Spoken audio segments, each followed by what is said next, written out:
Apple Tree kids. I know you guys are all sitting at home right now and you're kind of wondering what to do. And I just wanted to let you know that everyone here at Apple Tree is thinking about you, and all the teachers have been working the last couple days to get our rooms nice and clean.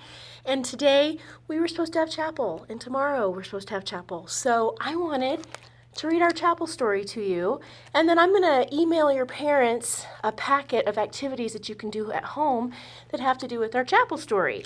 So here we go. Remember our superhero? It's Peter, and his superpower was trust, if you remember your story. And so let's go ahead and read the story and go from there. So you guys remember, there's Jesus.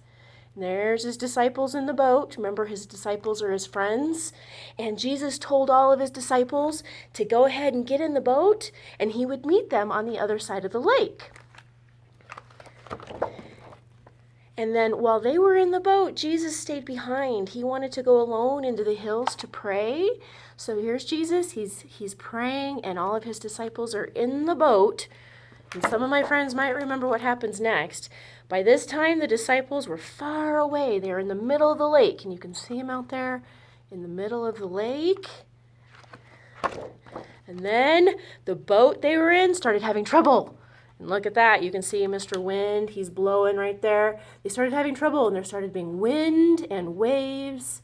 And you guys know how that felt, what they were feeling. They started to get scared. And Jesus' disciples were in the boat, and Jesus came to them. He was walking on the water. So there's Jesus walking on the water, and his disciples are in the boat.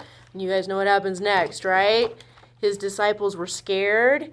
When the disciples saw him walking on the water, they were really afraid. And who can remember? What did they think Jesus was? They thought he was a ghost, and they're like, ghost! They said it's a ghost, and they cried out in fear. There's that silly ghost. Let me get it up close so you guys can see it. They're like, that's a ghost. But who was it really? It wasn't a ghost. It was Jesus, right? So there's Jesus. It's not a ghost. Jesus quickly spoke to them, and he said, have courage. It is me. Don't be afraid. So there he is. But now, do you guys remember? Here comes our superhero. What does he do? Peter, Lord, if that's really you, then tell me to come to you on the water. So he's doubting, isn't he? He doesn't trust that it's Jesus. He's doubting, and he wants Jesus to prove that it's him. Jesus said, come. And Peter left the boat, walking on the water, just like Jesus. So there he is. He's trusting Jesus. He's using his superpower. He's trusting. But then what happens?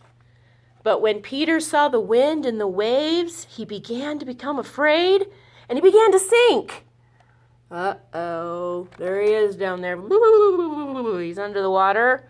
Did he start to doubt Jesus? He did. He started to doubt him. And we're not supposed to doubt. We're supposed to trust. He shouted, Lord, save me. And there he is right there. It says, help. Uh-oh. He should have just continued to trust Jesus. Let's see what happens next. Jesus said, your faith is small. Why did you doubt me? He wasn't supposed to doubt Jesus. He was supposed to continue to believe, but he didn't. Then Jesus reached out his hand, and he caught Peter. So he's reaching out. He's getting him. After Peter and Jesus were in the boat, the wind became calm. Then those who were in the boat worshiped Jesus and said, truly, you are the Son of God. The end. So that's our Bible story. That's what we've been learning about, is we have to have trust. So right now, we are going to use our superpowers, and we're going to trust, and we're going to take care of ourselves. And parents, I'm going to post this on YouTube, and you got to watch it there. And then be sure you check your email, because there's going to be a packet of ideas that go along with the story so that you have something to do at home. I love you all, and I can't wait to see you again soon. Bye.